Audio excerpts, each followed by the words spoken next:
আজকে আমি দক্ষিণ ভারত জুড়ে তামিলনাড়ু রাজ্যের তাঞ্জাভুরম জেলার একটা বিখ্যাত মন্দিরে আছি। এই মন্দিরের নাম হচ্ছে রাজ রাজেশ্বর মন্দির। ঠিক আছে, রাজ রাজেশ্বর মন্দির এটা আজকের না, অনেক পুরনো মন্দির। প্রায় 1100 শতকের দিকে তৈরি এই মন্দির। এই মন্দির তৈরি করেছিল তখনকার সময় চল বংশের রাজত্ব এখানে চলতো। তো মন্দিরটা একটা রাজবংশ তৈরি করেনি, ধীরে ধীরে হয়েছে।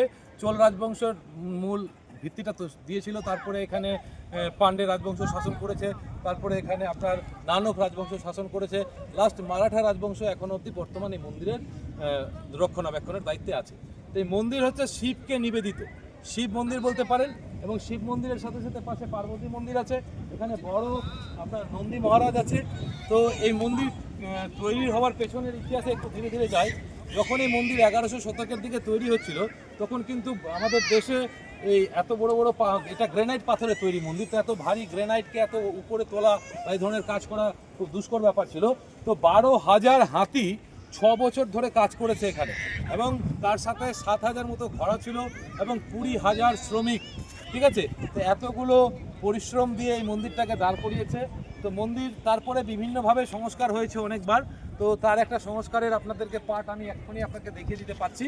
তো সংস্কার হয়েছে যখন লাস্ট যে রাজবংশ এখানে এখন রাজত্ব করছে, মারাঠা রাজবংশ, প্রায় 1600 শতকের দিকে, তারা এখানে একটা পুরনো নন্দী মহারাজ ছিল এর আগে। ঠিক আছে, সেই পুরনো নন্দী মহারাজটাকে পাশে শিফট করে রাখা হয়েছে। আমি ক্যামেরাম্যানকে বলবো সেখানে সেটা দেখানোর জন্য, ছোট্ট করে দেখানো যেতে পারে হয়তো। তো আর নতুন করে এখানে এটা হচ্ছে 25 টনের একটা সিঙ্গেল পিস মার্বেল দিয়ে এটা তৈরি হয়েছে। আর এই পাশে আপনারা দেখতে পাচ্ছেন এটা হচ্ছে পার্বতী মন্দির। আর মন্দিরের চারপাশে এরকম করে পাঁচিল দেওয়া আছে। ঠিক আছে, আপনারা দেখুন মন্দিরের চোল স্থাপত্য শৈলী, মানে ভারতবর্ষের অনেকগুলো মন্দির শৈলীর পরম্পরা আছে, তো এটা হচ্ছে চল স্থাপত্য শৈলীর পরম্পরা। চল স্থাপত্য শৈলীর মুখ্য জিনিসটা হচ্ছে যে মন্দিরের যেটা গর্ভগৃহ হবে সেটা অনেকটা উঁচু হবে, মানে মেন দেবতা যেখানে থাকবে সেটা উঁচু হবে এবং গেটগুলো ছোট হবে। তো আমি ধীরে ধীরে গেটগুলোকে দেখাচ্ছি, বা গেট বা গোপুরম যেটাকে আমরা বলে থাকি। তো আমি ধীরে ধীরে গোপুরমের দিকে যাচ্ছি।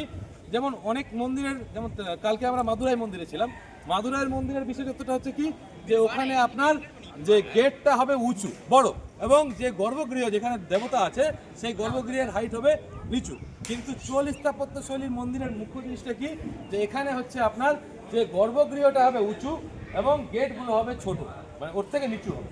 তো আমি ধীরে ধীরে এখানে গোপুরম বা গেটের দিকে যাচ্ছি, আপনাদেরকে আসতে বলবো। এই যে নন্দী মহারাজকে আবার এখান থেকে দেখানো যাবে। ঠিক আছে, আর চারপাশের যে ডিজাইনগুলো এখানে অনেকবার সংস্করণ হয়েছে, এখানে ব্রিটিশরা এসে কিছু সংস্কার করেছে। আপনারা ইট দেখতে পাচ্ছেন নিচে। ঠিক আছে, যখন এই কাজ হয়েছিল তখন এখানে গ্রেনাইটেরই পাতা ছিল, পরে সেগুলো একটু ডিস্টার্ব হওয়ার ফলে এই ইটের কাজগুলো হয়েছে। কারণ 1100 শতকের দিকে ভারতবর্ষে এই ইটগুলো ছিল না। হ্যাঁ, আচ্ছা, এবার হচ্ছে আমি আপনাদেরকে দেখাচ্ছি, এখানে সামনের দিকে আসতে বলবো। ঠিক আছে, মন্দিরের যে গেটটা, গেটের দৃশ্যটা দেখুন।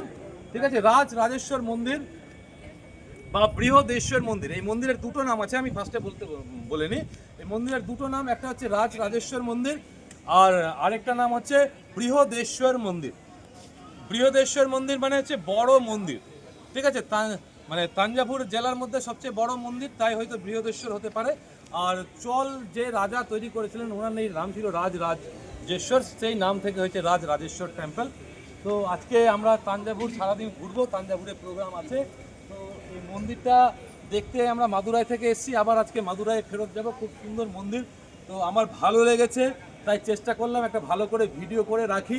আর এই ভিডিওটা যদি আপনারা বাড়িতে বসে দেখেন তাহলে কি হবে, আপনাদের তাঞ্জাভুর এই রাজ রাজেশ্বর মন্দিরটাও আপনাদের দেখা হয়ে যাবে। এটা হচ্ছে মেন গোপুরম। এরপরে ক্যামেরাম্যানকে বলবো একটু এদিকে আসতে। এরপরে আরও একটা পার্ট আছে, আরেকটা সামনে আবার আরেকটা গোপুরম আছে।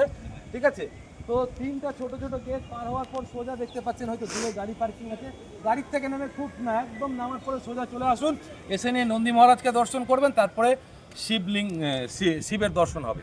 তো ঠিক আছে, আসলে আপনারা চেষ্টা করবেন রাজ রাজেশ্বর বা বৃহদেশ্বর যেটাই নাম বলেই ডাকুন না কেন, মোবাইলে সার্চ করলেও পেয়ে যাবেন। তো যদি ভালো লেগে থাকে এই ভিডিওগুলো, আর যদি ঘুরতে ইচ্ছা হয় তাহলে অবশ্যই জয়মাতারা ট্যুরিস্টের জয়েন তো আপনাদের সাথে ছিল, আছে এবং থাকবে।